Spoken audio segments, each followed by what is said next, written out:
नमस्कार दोस्तों, जय हिंद। दोस्तों, एक संदेश सभी देशवासियों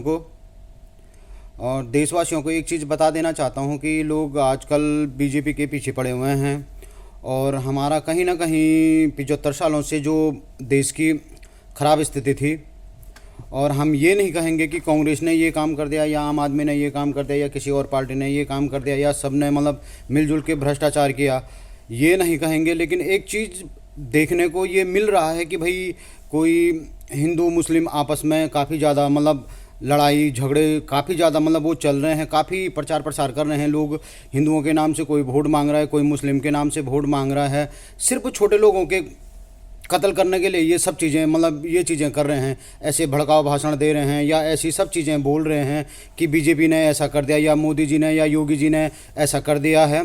ऐसा कुछ भी नहीं किया, ना योगी जी ने किया ना मोदी जी ने किया, ऐसा कुछ नहीं किया है। बीजेपी आई है, बीजेपी ने बहुत अच्छा काम किया। अगर बीजेपी को या मोदी जी को ऐसा काम करना होता देश के अंदर कि मुसलमानों को तोड़ना होता या मुसलमानों को भगाना होता, तो वो सबसे पहले कश्मीर को अपने साथ नहीं मिलाते, कश्मीर को वो अलग कर देते। अगर उनको मतलब ऐसा कुछ उनके दिमाग में कुछ ऐसा संदेश होता कि उनको मतलब मुसलमानों को अलग करना है, तो वो सबसे पहले कश्मीर को तोड़ देते और सारे मुसलमानों को हिंदुस्तान से कश्मीर में भेज देते और कश्मीर को अलग कर देते, बोल देते कि भाई आप लोग यहाँ रहो। जैसे हमने पाकिस्तान को अलग किया और पाकिस्तान को आधा लोगों को वहाँ भेज दिया, वैसे कश्मीर भी अलग हिस्सा था, कश्मीर को भी अलग कर देते। ऐसा कुछ नहीं किया। मोदी जी ने सबसे पहले मानवता को एक जन्म दिया है, जो लोगों को सोचना चाहिए कि भाई क्या काम किया उन्होंने 70 सालों में। 70 सालों से जो काम हुआ नहीं था वो काम अब मोदी जी ने किया। मोदी जी ने सबको जोड़ने का काम किया है, ना कि तोड़ने का काम किया है। अगर कोई भी बजट आता है तो बजट ये करके नहीं करते हैं कि बजट यहाँ पे मुसलमान के लिए ये लिख दिया है और हिंदू के लिए ये लिख दिया है। बजट में इतना हिंदू के पक्ष में है और इतना मुसलमानों के पक्ष में। ऐसा कभी बजट में ऐसा कभी हुआ नहीं है, ना ही यूपी के अंदर ऐसा हुआ है, ना ही योगी जी ने कुछ उत्तर प्रदेश के अंदर ऐसा काम किया है। कहीं भी ऐसा काम नहीं हुआ। कहीं भी बजट ऐसे देख के या हिंदू मुस्लिम देख के बजट पास नहीं होता।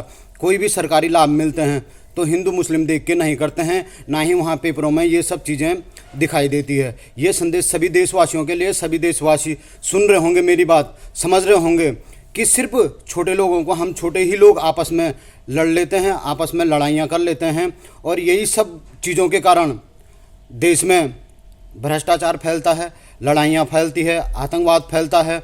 ये सब चीज़ ना फैले। एक छोटी सी चीज़, वही मैं कह रहा हूँ कि एक छोटी सी चीज़ सोचिए आप लोग कि क्या मतलब कभी मोदी जी ने मुसलमानों को ये कहा कि भाई इस बजट में मुसलमानों का नाम नहीं है, या योगी जी ने ये चीज़ कहा है।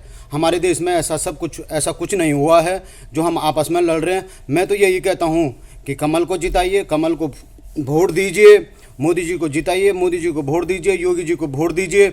और जो 75 सालों से जो नहीं हो रहा था, भ्रष्टाचार हो रहा था ज़्यादा, काम तो किया है, कांग्रेस ने भी किया है, आम आदमी ने भी किया है और अन्य अदर पार्टियों ने भी काम किया है। सभी ने अपने अपने क्षेत्रों में काम किया है, लेकिन उसके साथ भ्रष्टाचार को जन्म दिया है सभी लोगों ने। तो वो जब धीरे धीरे काम मतलब लाइन पे आ रहा है, मैं वही कहता हूँ 5 साल और मोदी जी को देखिए 5 साल योगी जी को देखिए। जो काम जितनी अच्छे तरीके से हो रहे हैं उनको 10 साल का टाइम दीजिए। कुछ काम टाइम लगता है कुछ काम करने में, और वही टाइम दीजिए आप लोग, और वो टाइम फिर पता चलेगा कि कौन कितना काम कर रहा है, कौन देश के लिए कितना काम कर रहा है।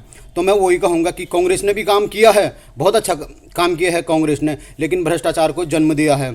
आम आदमी ने काम किया है लेकिन भ्रष्टाचार को जन्म दिया है। मैं ये नहीं कहूँगा कि नहीं किया है काम, अच्छा काम किया है, बड़े स्तर पर काम किया है, बहुत अच्छा काम कर रही है आम आदमी कर रही है, कांग्रेस कर रही है, लेकिन उन्होंने सबसे ज़्यादा भ्रष्टाचार को जन्म दिया है। तो भ्रष्टाचार एक ही आदमी मिटा सकता है, एक ही पार्टी मिटा सकती है, वो है बीजेपी।